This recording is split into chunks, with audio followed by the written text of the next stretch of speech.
नमस्कार, मैं हूं संतोष पाठक और आप देख रहे हैं द न्यूज लॉन्चर। कांग्रेस में आज एक बहुत बड़ी घटना होने जा रही है। पूर्व केंद्रीय राज्य मंत्री शशि थरूर साहब केरल से सांसद है कांग्रेस के बड़े नेता हैं, दिग्गज नेता हैं। आजकल नाराज चल रहे हैं, विकल्प होने की बात भी कहते हुए नजर आ रहे हैं और दूसरे ही लाइन में ये भी कहते हुए नजर आ रहे हैं कि कांग्रेस वो नहीं छोड़ेंगे। और आज उनकी क्लास लगने वाली है। आज शशि थरूर को एक तरह से कह सकते हैं कि डांट पड़ने वाली है। डांटेगा कौन? क्लास कौन लेगा? कांग्रेस के पूर्व राष्ट्रीय अध्यक्ष राहुल गांधी। और जब शशि थरूर की क्लास ली जा रही होगी, उस समय कांग्रेस के राष्ट्रीय अध्यक्ष मल्लिकार्जुन खड़गे भी मौजूद होंगे। केरल के वायनाड से लोकसभा की सांसद प्रियंका गांधी भी मौजूद होंगी। पार्टी के राष्ट्रीय संगठन महासचिव केसी वेणुगोपाल भी मौजूद होंगे और केरल से आने वाले पार्टी के अन्य कई दिग्गज नेता और सांसद भी मौजूद होंगे। और उस बड़ी बैठक में राहुल गांधी सीधे सीधे शशि थरूर से पूछेंगे, बताइए आपको क्या जिम्मेदारी चाहिए, क्या काम आप लेना चाहते हैं। सवाल सिर्फ शशि थरूर से नहीं होगा, सवाल केसी वेणुगोपाल से भी पूछा जाएगा कि केरल में लगातार 2 बार कांग्रेस चुनाव क्यों हार रही है।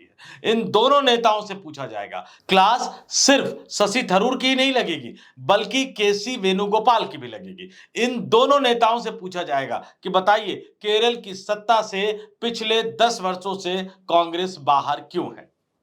बताओ कि लगातार 2 बार विधानसभा चुनाव केरल में कांग्रेस लेफ्ट फ्रंट से क्यों हार गई, जबकि केरल ऐसा राज्य रहा है जिसका एक इतिहास माना जाता है कि एक बार वहां कांग्रेस की सरकार बनती है, एक बार वहां लेफ्ट फ्रंट की सरकार बनती है। कायदे से 2021 के विधानसभा चुनाव में केरल में कांग्रेस के गठबंधन को चुनाव जीतना चाहिए था, लेकिन लेफ्ट फ्रंट के नेता विजयन ने चुनाव जीतकर केरल में उस इतिहास को तोड़ दिया और लगातार दूसरी बार केरल में लेफ्ट फ्रंट की सरकार बनी। तो ऐसे में जब केरल से आने वाले शशि थरूर काम देने की बात कर रहे हैं, ऐसे में जब केरल से ही आने वाले केसी वेणुगोपाल पूरी कांग्रेस पार्टी को चलाने का दावा करते हुए नजर आ रहे हैं, तो इन दोनों नेताओं की क्लास लगेगी। इन दोनों नेताओं से सीधा सीधा सवाल पूछा जाएगा। और आज ये महत्वपूर्ण बैठक होगी। कांग्रेस के राष्ट्रीय अध्यक्ष मल्लिकार्जुन खड़गे ने, राहुल गांधी ने केरल कांग्रेस के नेताओं की एक बड़ी बैठक बुलाई है, जिसमें 1 साल बाद राज्य में होने वाले विधानसभा चुनाव की तैयारियों को लेकर महत्वपूर्ण चर्चा होगी, बड़े स्तर पर चर्चा होगी, विधानसभा चुनाव की रणनीति पर चर्चा होगी।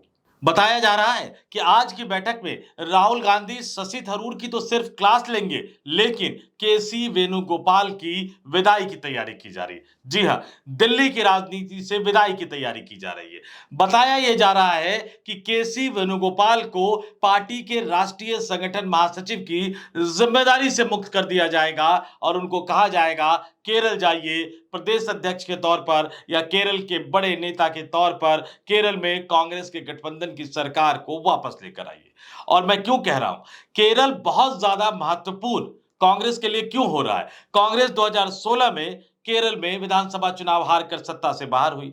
2021 में लगातार दूसरी बार विधानसभा चुनाव में हार का सामना करना पड़ा, जबकि उसी केरल से 2019 में राहुल गांधी लोकसभा के सांसद चुने गए। 2024 में दूसरी बार राहुल गांधी केरल के वायनाड से ही लोकसभा के सांसद चुने गए, वहां से उन्होंने इस्तीफा दिया और अब कांग्रेस की राष्ट्रीय महासचिव गांधी परिवार से आने वाली प्रियंका गांधी केरल के वायनाड से लोकसभा की सांसद है और केरल में लगातार तीसरी बार विधानसभा चुनाव हारने का जोखिम कतई कांग्रेस नहीं ले सकती, गांधी परिवार नहीं ले सकता, क्योंकि अब सीधे सीधे केरल का विधानसभा चुनाव जो 1 साल बाद होने वाला है, वो गांधी परिवार की या यूं कहूं कि कांग्रेस आला कमान की प्रतिष्ठा से जुड़ गया है। इसलिए आज की बैठक में शशि थरूर की भी क्लास लगेगी, केसी वेणुगोपाल की विदाई का खाका भी तैयार किया जाएगा।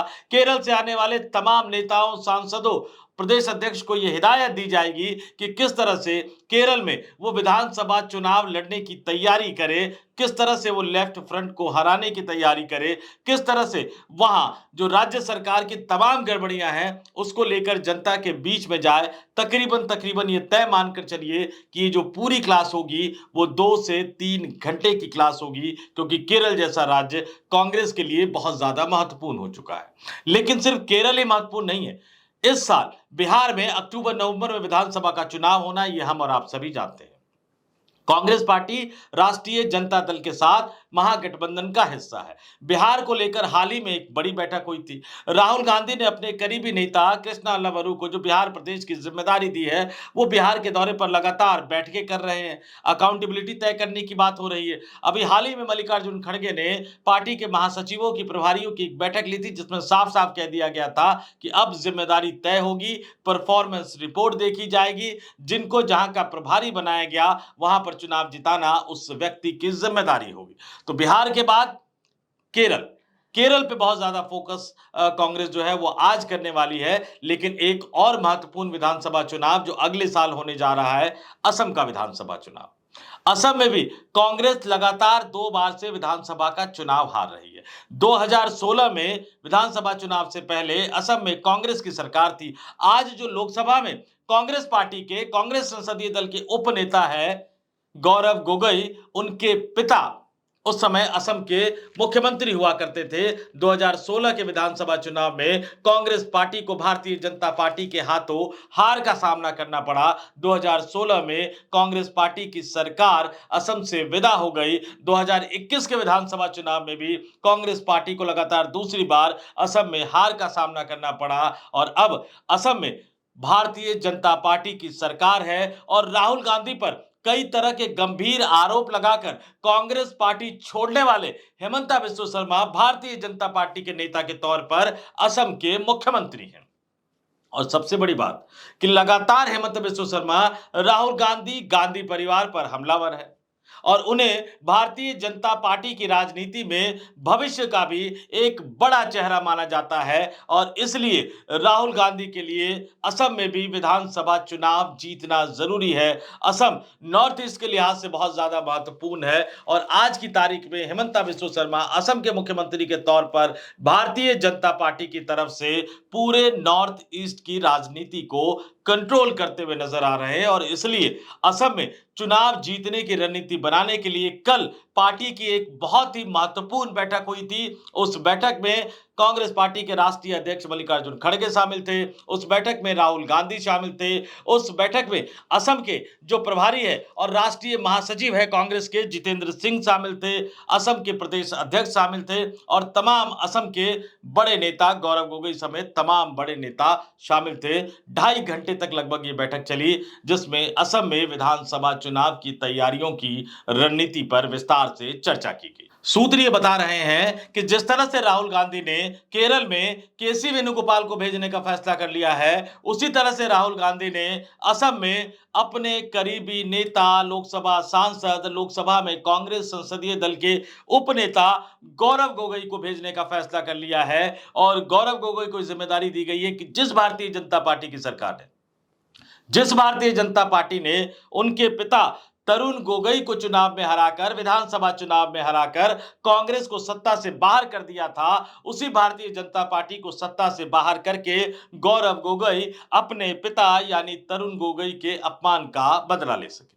और ये जो रणनीति तैयार की गई, कल जो कांग्रेस की जो बहुत महत्वपूर्ण बैठक हुई, दरअसल हेमंता बिस्वा शर्मा ने हाल के दिनों में जिस तरह से गौरव गोगोई की पत्नी को लेकर कई तरह के गंभीर आरोप लगाए, उसके बाद ये माना जा रहा है कि असम सहित पूरे नॉर्थ ईस्ट में गौरव गोगोई के पक्ष में एक सहानुभूति की लहर है। कांग्रेस पार्टी को लगता है कि ऐसे माहौल में अगर गौरव गोगोई को असम की कमान सौंपी जा सकती है तो निश्चित तौर पर विधानसभा चुनाव में उसका फायदा होगा और इसलिए कल जो कांग्रेस मुख्यालय में जो अहम बैठक हुई, बड़ी बैठक हुई, उसमें यह रणनीति तैयार की गई और बैठक के बाद कल किस तरह से कांग्रेस पार्टी के राष्ट्रीय महासचिव, असम के प्रभारी जितेंद्र सिंह ने बताया कि कौन-कौन से क्षेत्र के नेता आए थे, बैठक में क्या रणनीति पर चर्चा की गई, कैसे उन्होंने हेमंता बिस्वा शर्मा की सरकार पर हमला बोला, वो आपको सुनवाता हूं, आपके स्क्रीन पर सुनिए। और पूरे हर रीजन से कांग्रेस पार्टी के लीडर्स उपस्थित थे। अपर असम से, लोअर असम से, नॉर्थ बैंक से, चाय बागान से, ट्राइबल इलाके से, बीटीआर इलाके से, हिल डिस्ट्रिक्ट से, बंगाली कम्युनिटी से, सभी लोग आज लगभग 2.5 घंटे माननीय खड़गे जी और माननीय राहुल गांधी जी के समक्ष बैठक हुई। बैठक में आगामी जो विधानसभा चुनाव है लगभग 1 साल बाद, उसके लिए हमारी क्या रणनीति होनी चाहिए, संगठन कि हमारे सभी साथी खास तौर से हमारे पीसीसी प्रेसिडेंट, सीएलपी लीडर, सारे सम्माननीय सांसद महोदय, उन सबों से जानकारी ली कि क्या तैयारियां हैं। एक बात जो सामने आई है, सब लोगों ने जो बात रखी है वो ये रखी है कि जिस तरह से आसाम का शासन चल रहा है, जिस तरह का वहाँ के मुख्यमंत्री हेमंता बिस्वा शर्मा आसाम को बेच रहे हैं, माफियागिरी कर रहे हैं और सिंडिकेट चला रहे हैं, उससे आसाम की जनता बहुत पीड़ित है। आपने देखा कि पिछले कुछ महीनों के अंदर जो बड़े बड़े स्कैम उजागर हुए हैं, उसमें खास तौर से जो कोयला स्कैम जो आया है सामने, और उन्हीं के मिलने वाले जो साथी हैं, उनके ही मिलने वाले जो लोग हैं, उनके ही परिवार के जो लोग हैं, वो पूरे आसाम को खरीद रहे हैं और बड़ी बड़ी जो कंपनियां हैं उनको वो बेचने का काम कर रहे हैं। तो ये एक बहुत बड़ा ये मुद्दा सबों ने अपने सामने रखा। इसके साथ साथ माननीय राहुल गांधी जी, माननीय खड़गे साहब, माननीय प्रियंका गांधी जी और भी हमारे जो सीनियर लीडर्स हैं, वो आसाम के अंदर आएंगे, वो दौरा करेंगे और अलग अलग मीटिंग्स लेंगे। सुना आपने असम के प्रभारी जितेंद्र सिंह ने क्या कहा, किस तरह से उन्होंने हमला बोला। लेकिन जब सवाल उनसे पूछा गया प्रदेश अध्यक्ष को बदलाव को लेकर, तो पहले उन्होंने क्या कहा? पहले उन्होंने कहा कि नहीं, ये सब खबरें उड़ाई जा रही हैं, प्रदेश अध्यक्ष बदला नहीं जाएगा, जो वर्तमान में है वही बने रहेंगे। लेकिन कुछ समय बाद जब यही सवाल दोबारा पूछा गया कि अगले साल जो विधानसभा का चुनाव होना है असम में, क्या उस विधानसभा चुनाव के लिए प्रदेश अध्यक्ष के चेहरे में बदलाव किया जाएगा, तो बड़े रहस्यमयी अंदाज में जितेंद्र सिंह ने जो कहा वो सुनिए और आप खुद फैसला कीजिए कि कांग्रेस असम को लेकर जिस तरह की रणनीति बना रही है, उस रणनीति का खुलासा फिलहाल वो करने से बचना चाहती है। जितेंद्र सिंह का ये दूसरा बयान सुनिए। अगला विधानसभा जो चुनाव है आगामी, वो प्रेजेंट जो पीसीसी प्रेसिडेंट है उन्हीं के उसमें लड़ा जाएगा। देखिए, जो चुनाव होता है वो सिर्फ एक पीसीसी प्रेसिडेंट नहीं, कार्यकर्ता के बलबूते पर लड़ा जाता है। जो हर एक पार्टी का कार्यकर्ता होता है वो हमारे लिए फेस होता है और वो चुनाव लड़ता है। अलायंस के बारे में क्या कुछ बातचीत हुआ है? क्या अलायंस में आप लोग जा रहे हैं फिर से? देखिए, अलायंस के ऊपर पहले प्रदेश की हमारे जो नेतृत्व है, जो हमारा यहाँ की लीडरशिप है, वो उसको तय करेगी कि कहाँ हमें अलायंस की जरूरत है, नहीं है। उसके बाद एआईसीसी के ऊपर जो भी निर्णय आएगा प्रदेश का, वो जरूर एआईसीसी उसको स्वीकार करेगी। सुना आपने, पहले ये कहा कि नहीं, बदलने की कोई बात नहीं है। फिर पूछा गया विधानसभा चुनाव के लिए प्रदेश अध्यक्ष नया होगा, तो उन्होंने साफ साफ कहा कि प्रदेश अध्यक्ष चुनाव नहीं लड़ते, बल्कि कार्यकर्ताओं के बूते चुनाव लड़ा जाता है। इससे पहले वो गौरव गोगोई का भी नाम ले चुके हैं कि गौरव गोगोई पर किस तरह से राजनीतिक हमला असम के मुख्यमंत्री हेमंता बिस्वा शर्मा कर रहे हैं। जाहिर सी बात है कि जो एक नई कांग्रेस बनती हुई सामने आ रही है, या कांग्रेस में जो नए बदलाव राहुल गांधी करने की कोशिश कर रहे हैं, वो इस बात को बखूबी समझते हैं कि जिन राज्यों में आने वाले 1 सालों में, यानी इस साल के अंत में अक्टूबर नवंबर में तो बिहार में चुनाव होना है, और इसके अलावा जिन जिन राज्यों में विधानसभा का चुनाव होना है, चाहे उसमें पश्चिम बंगाल हो, चाहे उसमें असम हो,